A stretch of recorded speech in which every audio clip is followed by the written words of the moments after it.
Okay, hello everyone. We are back for our next session of Fireside Chat, which I'm very, very excited about. I have tons to learn in this session too, so I can't wait. So, without further ado, I'm going to turn it over to our panelist and slash moderator, Moschoula, who will give us her intro before turning it over to Tessa so we can learn about both of them and dive right into the conversation. So, thank you both for being here. Thank you. Thank Thank you so you. much, Maya. Hi Tessa. Hi everyone. Hey. I guess I'm supposed to intro myself first. So my name is Moschoula. I am currently the CEO of SlashData.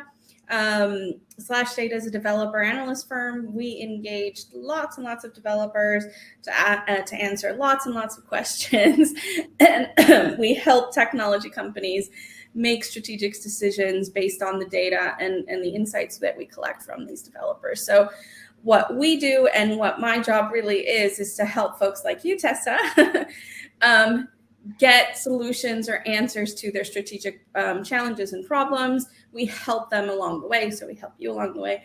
And that's what we do and what I do. So Tessa, tell us a little bit about you before I get into the juicy questions. Yeah. Well, SlashData has already helped me. So to introduce myself, I'm Tessa. I am actually head of platform DevRel over at Snap. As you all probably know it as a Snapchat. And SlashData has actually helped a lot with a lot of research that I'm doing in my strategy phase right now. So appreciate everything that you all do over there. I've been in the DevRel space for it's been over 6 years now, I think. Like, wow, time really flies by.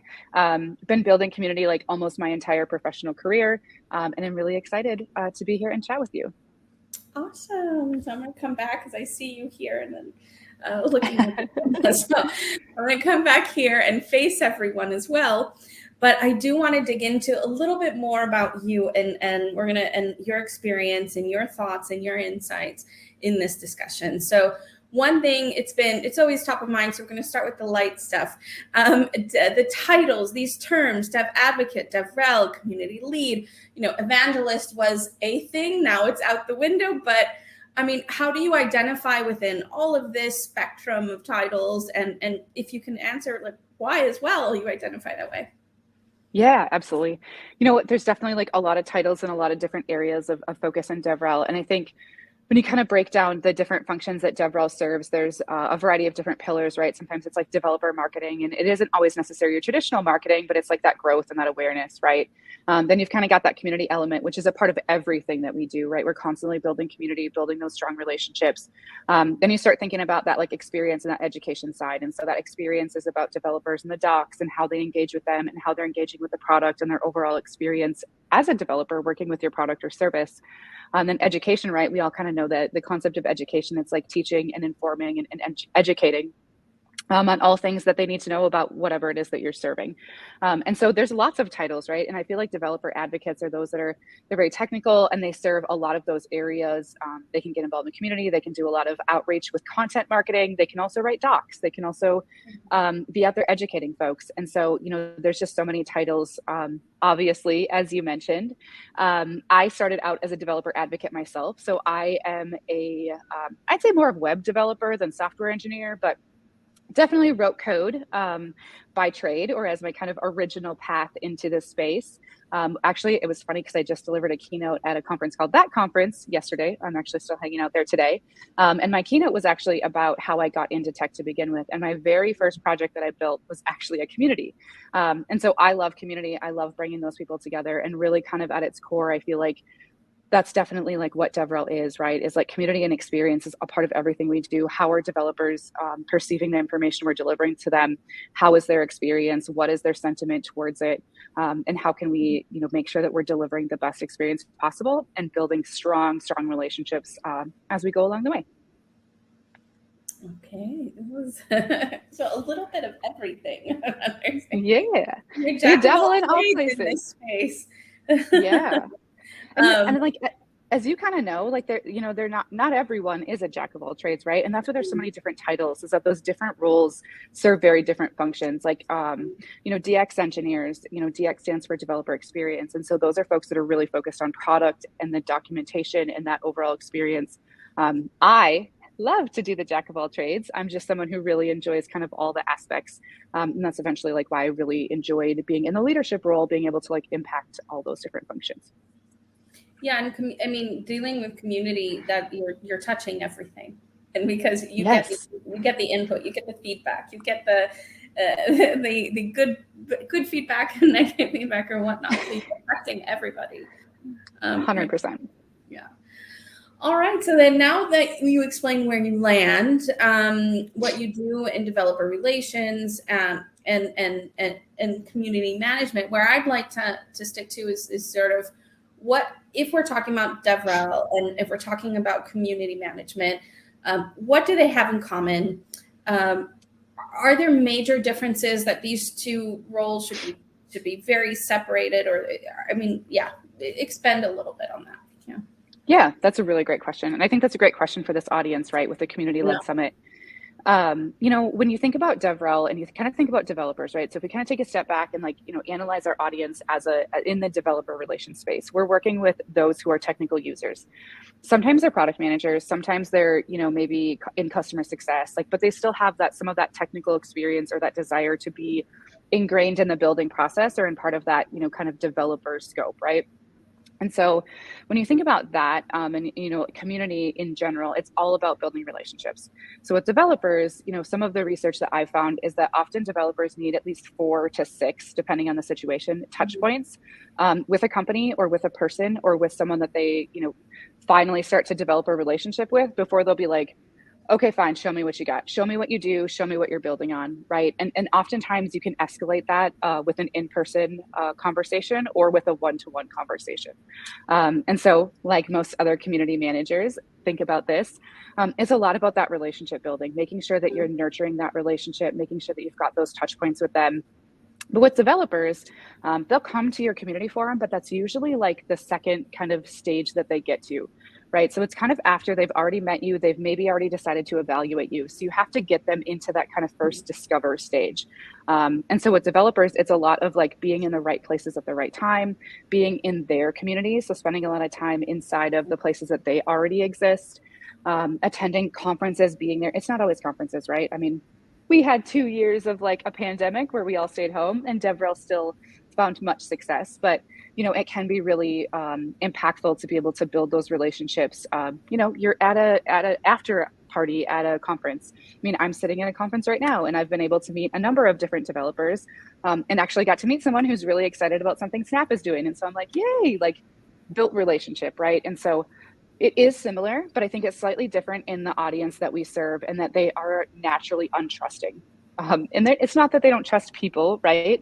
It's just that they trust their peers. And so as long as they see that like, hey, they know what you know, or they care about what I care about, what they care about, right? Then it tends to be something that they're a little bit more apt to actually want to dive into. A developer and community relationship and that nurture very early on. Mm-hmm. It's really interesting how you highlighted. I took some notes while you were talking. Obviously, with developers, you need to be in their community, so go where they are. Yep. Interesting. There was a lot of discussion on sort of, is it better if you're new to the space? Is it better to join a community that exists, or is it better to create your own and try to curate that? And I guess, I mean, I don't know if you want, I'm happy to dig into that too, because I think it really fits with being in their community and the audience is naturally untrusting. Yeah, we can dive into it, whatever you think makes sense and people want to hear about. Yeah, I mean, I think that you can definitely build a community for developers, but your first step should be spending time and starting to build a reputation where they're already at. And so for developers, that can be GitHub, that can be their own developer community, Stack Overflow, some of those other places. I mean, lots of Discord communities, right? Like my Discord is like miles long, it feels like, and in terms of actual like servers and spaces that I'm in, because I do think it's really super important to spend time inside of their community first, especially if you're a brand that they don't know, right? I have the privilege of working at Snap. A lot of people know what Snapchat is. They know kind of the concept of it. And so at least that brand is already out there. where if you're kind of at a startup company or a company that's a little bit lesser known, you have to really do kind of a lot of work, right? To like build up that representation of like, who are you to begin with, and are you trustable? And whether or not you're trustable really is kind of a like an audit almost that developers go through. And a part of that audit is like, do your peers already know about you, right? And so the way to build that up is like being in their spaces. Lots of other stuff that we could do, of course, to talk on that. But I think it is really super imperative to be in the places where developers are already at before you start to build your own community for them. Because, oftentimes like folks join a community because they think that there's a reason to join, right? They're either ingrained in your product, or they're already kind of working in something. So if you have like, say, a company community, like a company forum, right? Why are they going to join that to begin with if they don't know who you are and they don't know if you're someone that they want to work with? It's completely natural. They have to invest a lot of their personal time. We know people don't have that much time available, but developers are probably even worse. If you look at their space, there's a lot of discussion on developers being obviously, overworked or burnout in developer space, in the tech space. There's a lot of articles, a lot of research coming out on that. So, yep. It really needs to be compelling for them to spend some time with you, which is important. We see the same. Awesome. Yep. So thank you so much so far. I have a few other questions I do want to get into, and we have plenty of time, thankfully. But you've recently moved to Snap, okay, which is interesting, super in line. I mean, I was introduced to you when you were at Twitter. I remember you there. And so it's interesting because it's still in line with that social media platform history. And these are totally different companies, right? And we'll talk a bit more about that. But in your approach to community building, in your approach to how you're executing all of this now, what's the same and what's different between these two? Yeah. So they're very different, right? I mean, we can, of course, like Twitter and Snapchat, completely different platforms, different like missions completely. Twitter's really all about raising awareness, letting folks kind of like speak inside of the world, giving everyone a voice, where Snap, their mission is like, hang out with your best friends, spend more time with your best friends. How do we bring you together with your best friend? And so completely different missions, but I think they are very similar in kind of that product, like you said, right? They're both a social media platform to an extent. Snap is a camera company and Twitter says they're a news company. So they both kind of think differently, but I think for all of us, we all think that and believe they're social media, right? And so at Twitter, and not to kind of like go too deep into the back history in the story, but really early on in the Twitter days, they opened up the API for developers to really essentially like kind of go crazy on the things that Twitter can do, and in a good way, right? So a lot of developers started building businesses off of Twitter. Like there's an app called Chirp app that I love. And I use it to build out threads, and then it tells me analytics about my Twitter account and how I'm gaining or losing followers, things like that, engagement. And folks can build, and could build things like that. There were really profitable business models for them, leveraging users and things on Twitter to be able to find success. And Twitter they took some of that functionality away from developers a number of years ago. And when they took that away, I don't know if anyone's seen kind of some of the drama with Apple, kind of in the last couple of years, very similar to that, right? And so developers were kind of in an uproar about losing functionality. Some folks completely lost their business models. They were not able to find success in any of the apps and tools that they had built. So you can imagine that folks are pretty upset. So when I started at Twitter, they had done some work, right, to start to rebuild that. It had been a little bit of time, but for the most part, when I dove into that community role, it very much was about rebuilding trust. So if we're talking about like a checkbook, I felt like we were kind of in the negative, right? I had to like bring us back to a point of zero and then start to build additional things that could offer opportunities for them. At Snap, it's actually quite the opposite. So Snap has had a developer tool called SnapKit for a bit, and it's really authentication with Snap, sharing some of that story kind of stuff, and that's been out for a few years. They really don't have any other live developer products. They are working on some really exciting developer products, which if anyone is curious about that, you can look at those at snappartnersummit.com.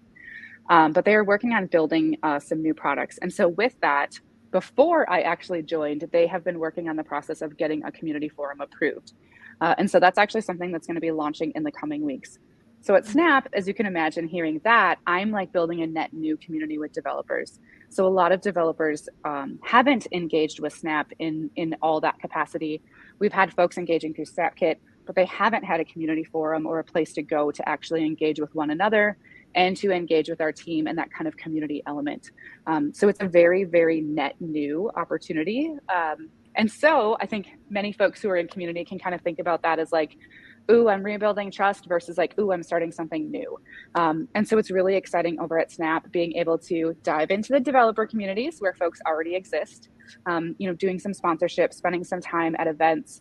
I'm actually going to Augmented World Expo next week to like hang out with some AR devs, which is really exciting. And so they're just in that different place of like rebuilding versus like starting something that's new, and getting that excitement, right? When you've got that like new excitement, like what are you building? What are you doing? It's really energizing, where rebuilding trust is very exhausting and can be really hard, and requires a lot of nurture and a lot of conversations and just engagement, whenever possible.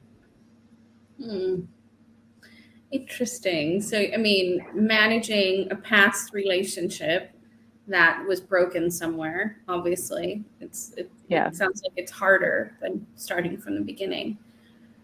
Right. Okay. Definitely.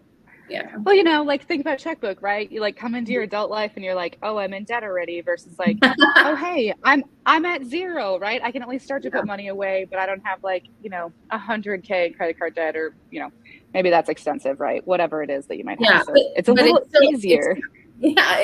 But it's easier to build trust when there was no reason to distrust in the first place yet. So you don't have that. You're building trust again with something when you've given them reason to not trust and they're scared of that. So there's a little bit of that emotional side of things that definitely comes in. Yeah, definitely. Interesting. Okay, so if we were to go, I'm going to dig a little bit deeper with Twitter. I know I'm not going to go that deep for anyone that's watching. We're not going to go that far. There's a lot of stuff going on. And with everything going on at Twitter, let's talk about the challenges in relation to community.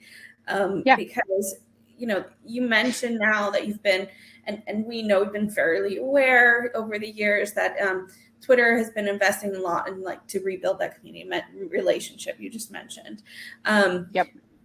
What would you recommend, however, if you were looking at someone in a similar situation? And what I mean is that there's a lot of noise, there's a lot of drama out there going on. The community builders at Twitter, or the community, those that are managing community at any other organization that has to deal with a lot of noise. We can consider organizations that may have negative media, that may have had some flack somewhere for whatever reason or drama. I mean, how do you keep that noise out? How do you manage that between the community and, what you need to do, what you need to focus on in the end of the day? Yeah, absolutely. That's a really great question. And kind of fun, right? Like Twitter does have a lot of like media and PR behind it. And I think, there's definitely like split views on like, whether this is negative or positive for, Twitter's future and things. But, anytime that you're working with developers, and honestly, like anytime you're working with humans, right? We all really just care about truly what's going on. Is like transparency, 150%. That was like everything that I preached when I was at Twitter. Like, let's just tell them what's going on. Let's just tell them why this happened. Let's tell them exactly what's going on in the future. What's in the roadmap? What can they expect? What can they actually trust on, right? What are we building that they can rely on if they are building a business, or if they are building something that is going to be providing their food and shelter for them. Like, we need to give them every detail that we possibly can. And so I think that this is so true with developers. Like, they want all the details. They can see through kind of your marketing fluff or like your PR jargon. If you're pulling something together to try to say, hey, we know that you might be concerned right now, here's what we have going on. But I think the more details that you can provide to them, the better, because they just want it straight. They want to know exactly what they have to worry about, what's going to be a problem for their code base, how is this going to affect their business and their job and everything that they're doing. And I think all of us as humans can relate to that, right? Like, just tell us what's going on, give us the truth, let us like absorb it and take that for what we know and have our own opinion. And I think, in the world today too, I think there's a lot of like news and media that isn't necessarily being, I'm not saying they're not being transparent, but they're not giving it in like here's the raw details. Like, let you assume what you want to assume. Here's just what we know, right? And when you're working with developers, like especially in that open source space, they just want to know exactly what's going on and how they can make decisions based on that information. So transparency, I think, is like number one, my recommendation there. So many spaces that we can give that answer, but it's totally fair. It's totally fair in this case. Yep. You mentioned earlier, some folks lost their businesses. Some folks were affected in that way when you have these kind of shifts. We have to give people the respect that they deserve and be as transparent. And so awesome. That's great advice for everyone. I hope everyone is listening to this because it's excellent advice. We should all follow this. Do what Tessa says. What would Tessa say? Yeah. Okay, I'll come back in a sec. Anyway, all right. So going back to the discussion and where we want to go, we're going to move away from the social and Twitter and all that stuff. But I do want to ask a little bit about general benefits of DevRel and community across teams, because the theme of today is cross-functional impact, right? So I know everything that we've said is about that does touch obviously many functions, but now it's important to talk about how within an organization, how DevRel and community building and community management are affecting all teams across all teams, because they do. But they're not traditional in this traditional sort of business space that we know of, but they definitely do. So I'd love to hear that. And I think the audience would love to hear that and go back and tell their bosses at the same time. So someone's taking notes for sure. Yeah. Well, this is a loaded question. So we'll kind of start with my early thoughts, and we can dive in as we want to. DevRel, I think, to just kind of lay some groundwork for folks that maybe don't know, DevRel is a new-ish industry, and it's not necessarily newish in the techniques. Apple's been leading with DevRel techniques for years and years. I mean, even from the beginning, right? And many other companies have done the same. Microsoft has kind of picked up on it too. Anyone who really truly engages with a technical audience very deeply understands that they're different creatures and how they think and how they're engaged with, just like what we spoke to earlier. And so DevRel kind of being this new industry, there are a lot of companies and they're just excited, right? They want the impact of what DevRel has provided for folks like Apple and Microsoft, but more importantly, folks like Twilio, right? So if you look at Twilio's business model, they've been developer first, and maybe not. Well, yeah, they've been developer first, really. They've been very developer focused since day one. Stripe is the same way. You look at Stripe, they've got an amazing developer experience. You check out their docs and it's just it's like a work of art. And so, when you think about that other companies, right, are seeing the impact that DevRel is able to provide from these experiences other companies have had, and they want those results, but they don't quite understand the complexity of DevRel and how you actually get those results. And so we see a lot of companies looking for a one and done kind of developer advocate. We've got a team of one and we think a developer advocate can do it all, right? So they bring in either a software engineer or they bring in a past experienced developer advocate. And they think that this person can, drive all the impact that a fully functioning DevRel team can create. So to kind of come back around, right, I wanted to kind of share that sentiment because it's one thing that I think is a kind of a stigma in the industry, is that you can just hire a one DevRel person and you're going to get all this great impact. That's definitely not how it works. So when you think about DevRel, and I kind of coming back to the functions that I mentioned earlier, there's a really super amazing book. Seriously, the name of it is just all of a sudden left my brain. Caroline Luco and James Pardon wrote it. It's basically building a DevRel for business impact. I cannot remember the name, but I'll throw it in the chat after this just to make sure if anyone wants it. So that book is really great in talking about the business impact and the fundamentals of DevRel. So coming back to kind of those fundamentals, you're looking at, say, marketing, right? So in my role, I have, or I guess more awareness. If we can talk about the end result, it's probably better. So awareness, right? Bringing developers into that pipeline, making sure they know about your product. That's really impactful. And if you've got an ally in the marketing team, then you and that person can work together to really drive that awareness. Oftentimes, if you're a developer first company, there's a book out there called Developer Marketing Does Not Exist. And it's accurate. It really doesn't exist. Sure, you can do some marketing techniques, but you really need to actually be out there spending time building educational pieces. And that book really kind of TLDRs that like, you need to create content that's going to be impactful for them. So when we think about kind of DevRel and we think about marketing, right, that's like driving that pipeline, driving awareness, bringing that in, and developers want that through an educational content, marketing, blogs, right, things that they can actually read and be like, oh, you know what, that's going to solve my problem. Because at the end of the day, that's what that they want to know, is it going to solve their problem? So kind of breaking down some of those other like elements, really, DevRel kind of comes across like a variety of different orgs. So in my opinion, in DevRel, I'm touching kind of the marketing or the awareness org. I'm touching the product org. I'm touching the engineering org in some capacity. I am also working with customer success in some cases to try to deflect support if we can, or enhance it in other ways. Actually, like when I'm doing like a really knockout job, I'm also working with recruiting, because DevRel is spending a lot of time out in those developer communities. We're going to conferences, we're spending time in virtual communities, we're spending time at virtual events. We're having lots of conversations with them. We're doing anything that we can to build community, both externally and internally. And so when you can partner with recruiting, then you're like, you've got this nice little relationship of like, where's our headcount in the developer space? How can we start to drive that pipeline while we're already out there? And kind of that product element, right, is like working with product really closely to impact and kind of drive forward that product roadmap in terms of what those developers are looking for. And so kind of speaking back to community, that kind of touches everything, right? So you're building that community through all of it. And so when you come back to like product, and you've got a really solid feedback program through your community or through whatever kind of offering you're deciding to do that, then you can bring folks in and they can really impact and improve that product. And not only is that like impactful for like revenue, product improvements, building a stronger product, but it's also allowing the developers to feel closer to you. Because if you give them feedback and that feedback is implemented, then all of a sudden they're like, whoa, this company is actually listening to me, right? Like, how can I get more engaged with them? Because they do truly care about what I'm saying and what I think matters.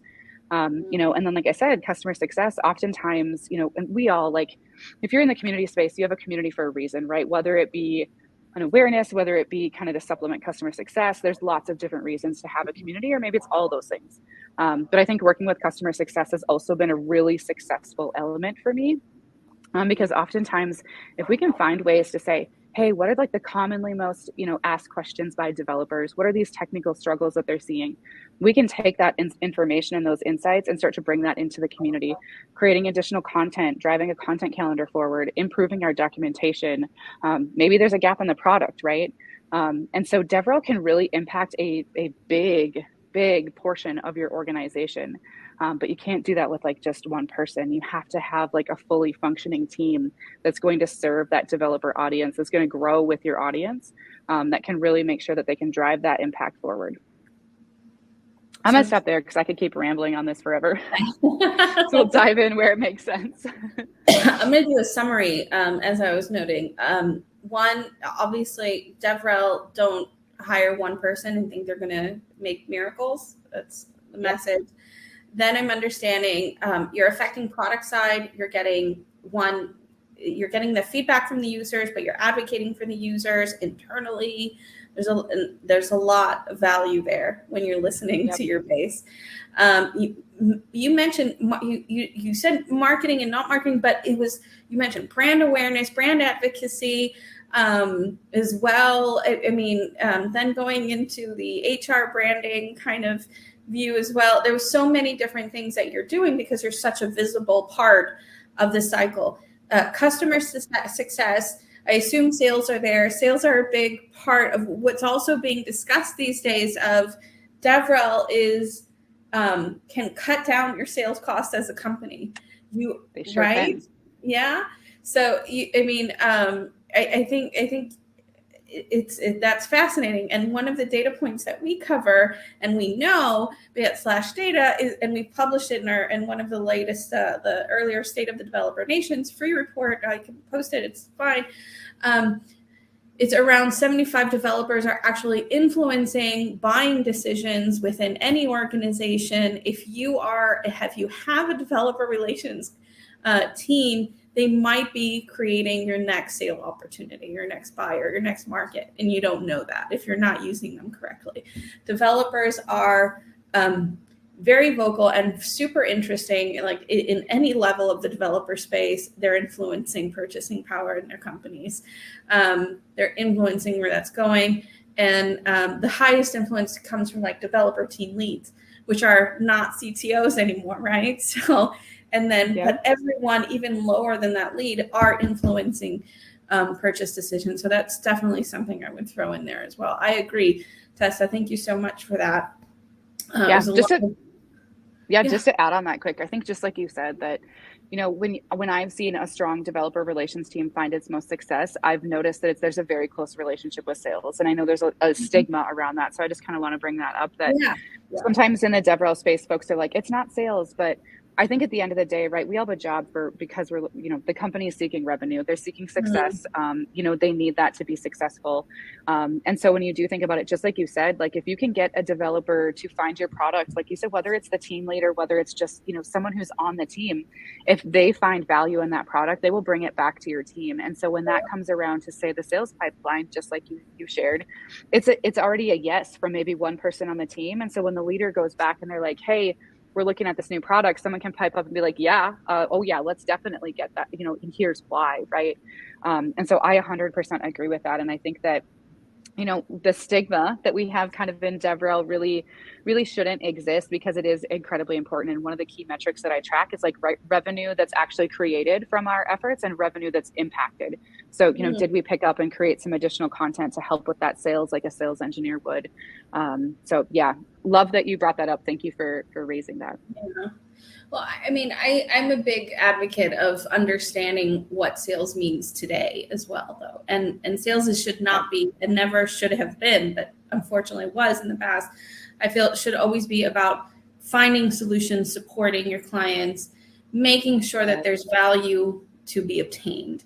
If you're not, I think in this day and age, the market will kick you out. If you're just trying to sell for the sake of selling. And that's why, honestly, I don't even I know that the word sales is even like taboo and whatnot. Let's kick that out and say customer success instead. Yeah. Or, and that's fine with me, because really what we're trying to do is create value exchange in relationships. And that's what it should really be about. Otherwise, there's no point. Find another business, find another market, find another product. Awesome. So we're good on time, thankfully. I think we have 5 more minutes to continue. And I do want to, you kind of leaned into it earlier, but let's say for anyone in this space, and when I mean the space, I mean the developer-facing space, the developer-facing industry. It's clear community is the thing now. Those that were not convinced about the importance of developers, even 2 years ago in our conversations, that it wasn't important, are in a rush to ground up and grab and create a robust, engaged community. So talking to those folks, where do they start? I took a note of what you said earlier, right? Go to the communities where they are, go to the developers where they are. But what's next? What are the first steps? Where should they begin? Also, think about when you're starting, budgets are not unlimited. So where do they really focus and begin? Yeah. So actually, to kind of take it a step further back from spending time where developers are at, you need to know where they're spending time, right? And so I think that, I'm like on my 3rd month at Snap, and so this is like exactly where I'm spending my time and thinking about right now in my current role. And so it's a very relatable question. Really, kind of the first step is like developing your audience and that personas, the segmentation. What does that look like? Like, who are you truly serving? And so oftentimes that's kind of doing some work around your messaging and positioning around what the value prop is for your product and what you're offering and why developers want it. And so when you have that kind of understanding, it might even be do some research, right? Like work with the SlashData team. Figure out kind of what that audience looks like and where they're already spending their time. Even just a couple of years ago, hackathons and meetups used to be big. And now, with kind of the transition and COVID and things kind of shifting, hackathons are less impactful currently. And of course, that depends on your audience, right? If you're looking for those kind of early stage devs, they're scrappy. They're excited to go to hackathons. But those are things that you need to figure out and learn, like exactly where your specific developers are spending time. And so developing those personas and that positioning and messaging is really important so that you can go to market. When you go to market, you're doing it in all the right places and in all the right ways. And so when you're kind of thinking about going to market, right, after you get kind of that early step, then definitely like put yourself out into those communities, figure out what they're spending time and get ingrained in that. And so a lot of times, and this is especially true for open source communities, is do things that you can do that's just like giving back, right? Like don't make it about you and your needs, make it about how you can be there and build a strong relationship with those developers. And so, you know, sponsoring newsletters, sponsoring communities, sponsoring folks on GitHub, whatever that kind of looks like to give back and get your name and brand awareness out in front of those people, but in the most authentic way, right? Like not in a, hey, come look at our product, we've got something cool, because it's not going to work with developers.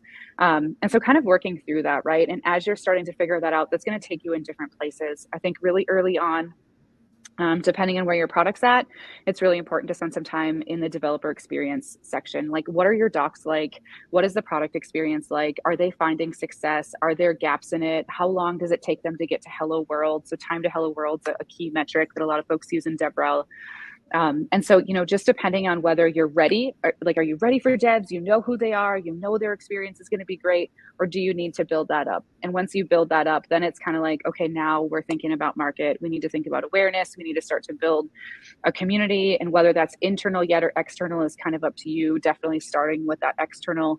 And really, like, I think another really key area is like feedback. Very early on, you want to be capturing that feedback. You want developers to be able to say, hey, I have an opinion. Like you said earlier, right? They're very opinionated and they're very vocal.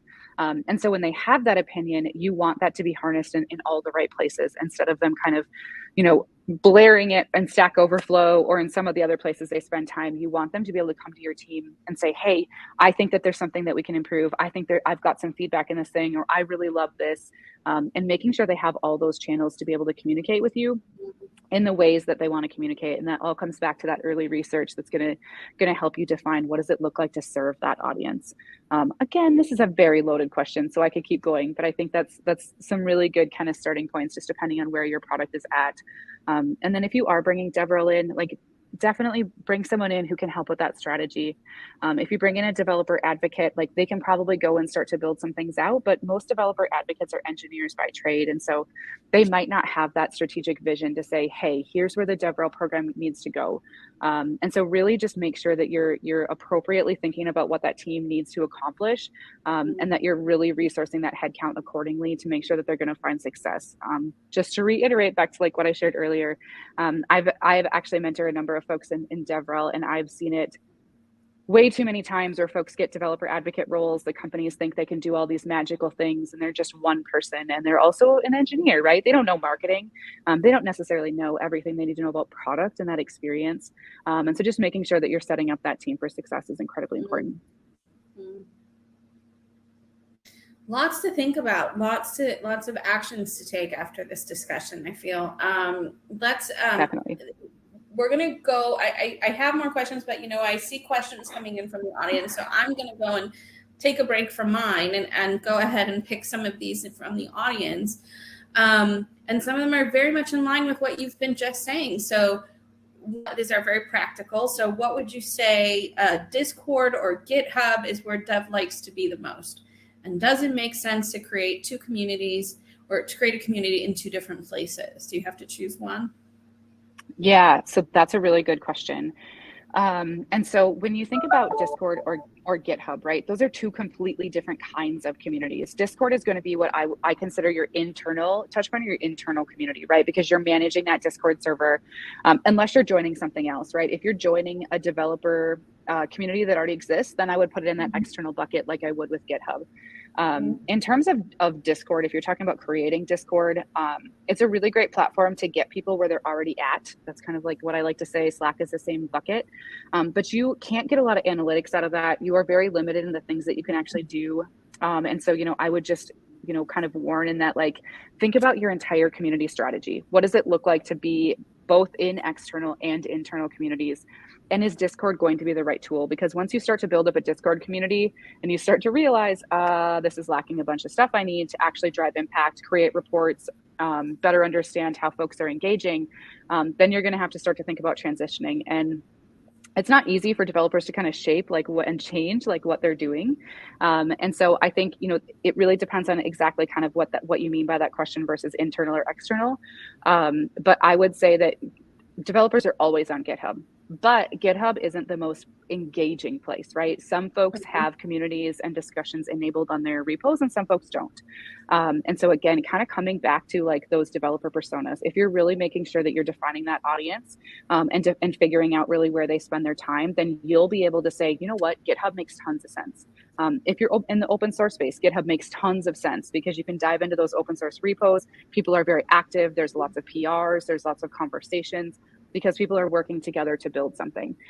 If you look in a more commercialized product or a for-profit product, you might see that their GitHub's actually pretty low activity because folks aren't engaging. They're not contributing back to that project.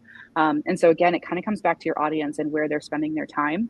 But GitHub in general, developers spend their time in there. So if it's of value to your audience, then it's definitely of value to your DevRel team. That's great practical advice. We have another two that are getting thumbs up, so I need to pick them. Sounds good. Let's say this one. Oh gosh. What are some common activities or events with a tech community that you have seen work really well for engagement? That is a very good question. Again, I'm going to say it always comes back to your audience, right? Where are they spending their time? And that's going to be really super important to be aware of so that you can make the right decisions. When you think about kind of the past few years, if I would have answered this question a few years ago, I would have said local meetups, local events in person, only because it's much easier to build a relationship when you're face to face, right? You can like really build that trust a lot quicker. But I still would have said the same thing of like internal communities, right? So spending time in those internal communities where developers are hanging out, and like Stack Overflow can be really impactful if you've got a lot of devs who are asking a lot of questions. Stack Overflow again isn't always the be all, right? If you've got kind of a niche product that people aren't really talking about a lot, then Stack Overflow might not be the best platform. So kind of coming back to those audiences is really important. But common activities, like developers really enjoy when you can actually like create an experience where they can be like, ooh, I made that. And whether that be virtual or in person, that's entirely up to you, right? And so I think driving engagement where I've seen a lot of success is actually like building ambassador programs. If you've got a brand and a product that's already established and you've got some like key folks who are really active, when you can kind of create that ambassador program, a lot like Microsoft MVP or GitHub has a similar program. I think Twilio has their champions program, right? Very similar to all of that. When you can kind of bring those folks together and actually get your developers who are already leveraging your product and are kind of what I call super fans, when you can get them to be out there in the community and talking about you, that's actually where you can see the most engagement. And so maybe that looks like sending one of your ambassadors to a conference to speak on your behalf, or maybe it's like, I'm at a conference right now. I think I mentioned this a few times already, but yesterday someone hosted an open space about AR and Snap and some cool stuff that Snap is doing. And so really like being in those places where they are hanging out and bringing those folks together because they love to be with their peers. They don't so much love to be with people who are not their peers. And so really thinking about what is that experience that they're looking for and how can they spend time with the folks around them and driving someone who is a peer that they trust and adore or have a fandom for, allowing them to almost like kind of speak for you can be incredibly, incredibly impactful. We're also, in some of our research, we're also answering questions like where to find developers, where to engage developers. And let's talk about the where they go to stay up to date. We see that 4 out of 5, I pulled the number now because I wanted to add that in, 4 out of 5 sources for staying up to date are community driven. So whether it's internal, external, we can get into more details, but I think really along the line, similar to what you're saying, getting involved, responding on those platforms, going into them, being present is important in external communities, even if you have an internal community. But I love your advice on that's where to start. We do have one other question. I think we're out of time, but I'm going to push it. Should I push it or someone to kick us off? Okay. Oh gosh, I guess it depends on the individual, but closing that knowledge gap when you are not technical enough, but have community resilience and resilience skills, what do you think you need to demonstrate to this audience? That's a really great question. I think that a lot of times folks who come into a community role on a DevRel team might not be technical. In my past, I've hired a number of community managers who are just amazing humans. They get it conceptually, but they're not engineers themselves. I think when this can be really impactful is that those folks can see and nurture communities a little bit stronger than maybe a technical developer can. There are developers, I am one of them, who are incredible community builders, right? They love people, they love to hang out with people, they're very extroverted, and they enjoy those relationship building. When you can find someone like that who loves community, like that's a knockout. That isn't always the case, right? Find someone is the exactly. exactly. Yeah. Exactly. So coming back around to that question, right? When you don't have those skills, I think it's just really important to do what you can to research that information. Like work with internal engineers, work with folks in your internal team, work with your developer advocate. Oftentimes I recommend like bringing and hiring in like a community advocate or a community engineer, right? That works within your team, that is that technical person that you can kind of tag in. So essentially like doing what you can to represent and finding answers so that you do have like an overall kind of awareness of the knowledge that, you know, they might be looking for, that you can drive them in the right places. But, you know, bringing in an expert when you really need to is strongly recommended, you know, from my side too. And if you can, right, like I've started Slack channels where I'm like, okay, engineers, dev advocates, people who are technical, let's start this channel, because if we get a question that the community team just can't answer, you can be kind of this like audience and source, right, to provide that answer. And then the community team can turn around and go reply with that answer and say, hey, you know, if you've got any more questions, here's a couple good resources. And then maybe even tag in like one of your engineers or developer advocates that you've got in your forum and say, hey, they would love to answer, you know, any deeper technical questions, but let me know if there's anything else I can help with. I think just doing what you can to find the answer, much like many communities, is really kind of the end result. There is like, figure out what you can, share what you know, and you can, you know, share, and then bring folks in as subject matter experts to really like deep dive. Awesome. And on that note, we're going to end this session. I think our time is up, if I'm not mistaken. No one's stopping us from talking, though. So, all right, there you are. Wow. We can keep going if you don't jump in. Honestly. This was a great conversation. Thank you for squeezing in the last question. Greatly appreciate it. But thank you both so much for sharing your insights. Thank you for highlighting some resources. Thank you to those of you who dropped some additional ones in the chat as well. I hope you enjoyed and got a lot from this conversation, but we will be right back in like literally a minute with our next one. So hang out, stay tuned. We'll be back for our Better Together panel in just a moment. Thanks, you guys. Thank you, everyone.